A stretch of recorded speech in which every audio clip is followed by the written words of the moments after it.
Welcome back to Shoop Sports, everybody. It's your host, Shoop, back with another sports betting video. And in today's video, I'm going to be teaching you exactly how to find and how to make profitable bets so you can start adding money to your sportsbook, not consistently deposit money into your sportsbook. Big difference right there. And to be able to understand how to make profitable bets, we need to understand the sports books a little bit better. So typically, most people will use what is called a retail sports book. So a retail sports book is all those sports books that you see on the commercials, your FanDuels, your DraftKings, BetMGM, Caesars. All these sports books are in heavy competition to try to get you to bet on their platform so that they can make money off of you. Now, the other type of sportsbook is called a market making sportsbook, also known as a sharp sportsbook. Now, sharp sportsbooks include Pinnacle, Circa, among others. And what these sportsbooks do that differs from the retail sportsbook is the market making sportsbook, their main goal is not to profit off the end user. Don't get me wrong, they still want to make money. But rather than try to get money out of customers, they instead pay for information from the users by accepting bet sizes of all sizes. They don't limit users because they want to get the most accurate information possible so that they can set their lines accordingly. What ends up happening is the market making sportsbook will come out with their initial lines for a bet. Let's say in a hypothetical, Alabama plays Georgia. The sportsbook or the market making sportsbook, let's say they have no clue about either of those teams and who's better, who's not. So they just set the line at pick 'em. Somebody sees that and says, "Ooh, well, I think Alabama's the better team, so I'm going to put $1,000 on it." The bet gets placed.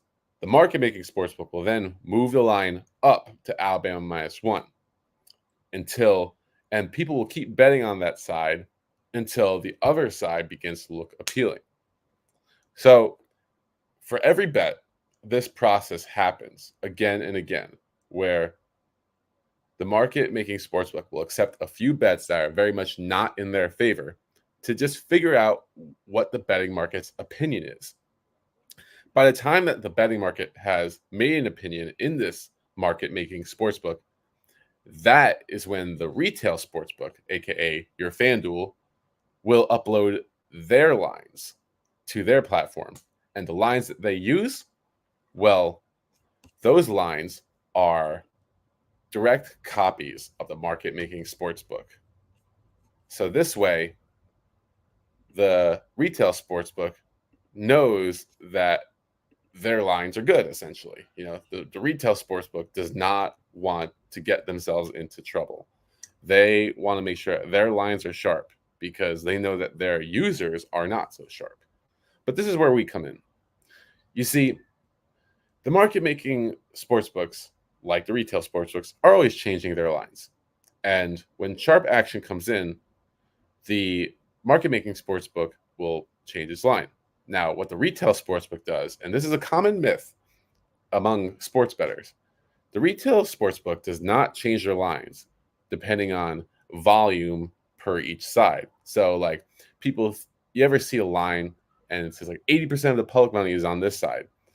Why is it that side doesn't move a bunch? Well, it's because the retail sportsbook doesn't care about how much action each side gets.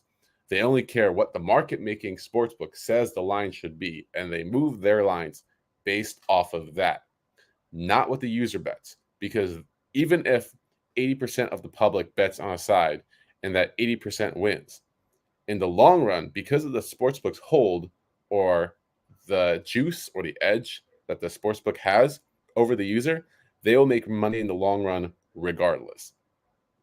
So where do we come in? So we have an understanding of kind of how the sports books work in a nutshell, but where do we come in? So, like I mentioned, market making sports books always changing their lines, and they might change their lines, but the retail sportsbook might not quite catch up right away. And this is where we take advantage. You see, let's go into the, let me share my screen real quick. Let's see. We're going to go the entire screen. Okay. Yes. Here we are in the multiverse, the Inception screen. And we're going to go into each of these tabs to go delve a little bit more into this topic. So here we go. FanDuel. FanDuel, like any other sportsbook, has lines on lines on lines on lines on lines. So we go to this Rockets versus Nuggets game. And before you like even have a chance to blink, you're just bombarded by like all these different types of bets. Look at this. Like bets here, bets there. You can bet on practically anything in this game. And shoot, it's quite overwhelming at first to see all these bets. But what you have to know is, how does a sportsbook win in the long run? Well, here we go. So this is the line they have for the spread of this game. It's -9 for the Nuggets, +9 for the Rockets. And the odds are listed at -112 and -108. If we go to Pinnacle, which is an example of a sharp sports book. So FanDuel's your retail, Pinnacle's your sharp. We're going to go to the Rockets Nuggets game. And we have this spread right here. And this is what the market says the spread is. They say that the Nuggets are a 9-point favorite at odds of -104. So on FanDuel, there are odds of -112, Pinnacle -104, and the other side is -106. FanDuel is -108. So on both sides, on FanDuel, you are getting automatically a worse deal than what Pinnacle offers. But it even gets worse than this. So if we devig these odds, and what that means is we take the juice out of these odds, and we can do that by, we're going to pull up a Noig fair odds calculator, which I get using OddsJam. Thank you, OddsJam. Love your site. We're going to enter in these odds. And what these odds tell us, these percentages, this 50.23% is the implied odds for this side winning. And obviously the opposite side, same deal. And these are the odds that the sportsbook would offer if they were not trying to make any profit, if they're trying to make a fair price for this bet. So the real odds for this bet is -100.93 for this -106 side that we have over here. But the FanDuel offers it -108. And even worse, on the other side, the Nuggets side is +100.93. That's what the real odds should be. And the FanDuel offers it for -112. And to further illustrate this point, if we were to wager $100 on this bet at -112, using this implied percentage at 49.77%, we're expected to lose almost $6 for every time we place a $100 wager on this type of bet. That is not a good return. You don't need to be a math major to know that. But not every bet is created equal. So, and bear with me here because I'm going to do a little bit of digging, but and we're going to go to a different game because apparently Pinnacle wants to lock these odds. So we're going to just hop on over to this Mavericks game, and we're going to check out a little bit of a different market. We're going to look at player props. So key number one for finding profitable bets is to look in markets that have some uncertainty, that aren't as popular as the common markets. You know, everyone bets point spread and over under and money line. You know, it's hard to find the edge on these bets because there's so much action coming in that the sportsbook has so much information on how to price the bets that it's hard to find an edge unless you get really lucky. And even then, it might be a small 1% edge. Player props, however, are a little bit different. So you look at these player props. If we look at Anthony Simons, his over and his under, -105 and -126. This is a little bit more widespread than that spread bet that we saw before. And if we plug it into the calculator, you see that the minus 126 side would yield Noig odds of minus 108 and the other side of plus 108. And then we go to FanDuel, we can see that these odds are, somewhat similar, but a little bit different. The under on here is a little bit shorter. So is the over. So unlike the spread bet, you're actually getting better odds on these player props. Now, because we don't have an edge on either bet, it's not good enough to bet either side. But like I said, you're gonna bear with me here for a little bit as we're gonna find a profitable bet. And we're gonna look right here. I found one. Kyrie Irving, 25.5 points, over under. His over under right now is set at 24.5. So I bet you we can find a profitable bet on the other side. So if we look here, minus 106, minus 125, we almost have it in here. You'll see that this side, the minus 106 side, which is this over for its 25.5,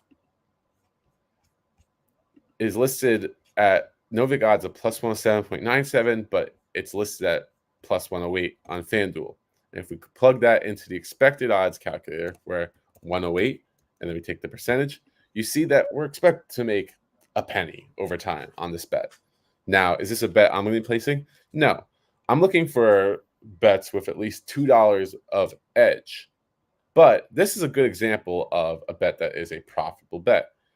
Essentially, if you bet this bet 100 times at $100 each time, you expect to make, a penny over time. So it's not losing money. It's the important part here. It's not the edge that we want, but it's a step in the right direction. So if we keep digging here, and this is the point, finding these bets is not going to be easy work, but I think I might have just found it. So Luka, minus 143, 108 for his over under. You see that the Noig odds are minus 122. And we can get this bet at minus 114. So I don't have a ton of balance in here right now, but we're just going to bet this real quick. And to illustrate this point again, so we're going to take that percentage. We're going to take the odds that we got at, which I believe is minus 114. It's going to double check. Yep. And we're going to plug in that win probability. Need to copy it. We're expected to make $3.32 over time. This equates to a 3.3% edge. If we're going to pull out this spreadsheet, which is courtesy of Alex Monahan, also from OddsJam. Alex Monahan, one of the best in the business, so definitely reach out to him. If you were, or look at his material, So if we had a 3.32% edge and we bet $2,000 a day and we want to make, let's say, $20,000, it would take us, less than a year to get there. And so you can kind of see how if we consistently find bets just like these, over time we will make money. We won't make money every day, but we will make money in the long run. And that is what we're looking to do. We're not gambling here. We are investing using sports betting. And that is how you need to start treating your sports betting. You need to make it a mindset shift. You need to be looking for bets that will be profitable in the long run, like this Luka Doncic bet. Will this bet win tonight? There's no guarantee. But we have an advantage over the sports book because placing this bet on Pinnacle would give us a much lower payout than placing it here. And Pinnacle is known as one of the sharpest sports books in the world. It has the best information. And you know pretty damn well that Luka is a popular enough player that a lot of bets will be coming in on him. So do this again and again, and eventually you will be seeing profits. And that is exactly how I was able to make over $8,000 in a month. Now, this month, I've lost about $2,000, $3,000, but still, over the past 2 months, it's still a profit of $5,000. And how many people can say they actually profit from sports betting? So I'm going to stop sharing right now. But that is the whole key of finding profitable bets. use the Sharp Sportsbook to find good lines, and then go to your retail sportsbook, find lines that are different, and place those bets and do it over and over again. This method takes work, but if you're serious about, if you want to make money, you want to start a side hustle, you love sports betting, and you want to get serious about this is how you do it. This is how every professional or semi-professional sports bettor does it, by finding mathematically profitable bets. They're not betting with their hearts. They're not gambling. They're not trying to feel a rush. They're simply trying to find profitable bets. And you need to do this over and over again to win. But anyway, I hope this video, you found it helpful. And if you subscribe to this channel, I appreciate it very much. If you haven't, please subscribe. I've got an ebook coming out soon to explain all this material in further depth. And I'm very excited to be launching my coaching program soon on sports betting. So I hope you guys stick around, because I'm really excited to share even more videos with you. But until then, this is Shoop Sports signing out.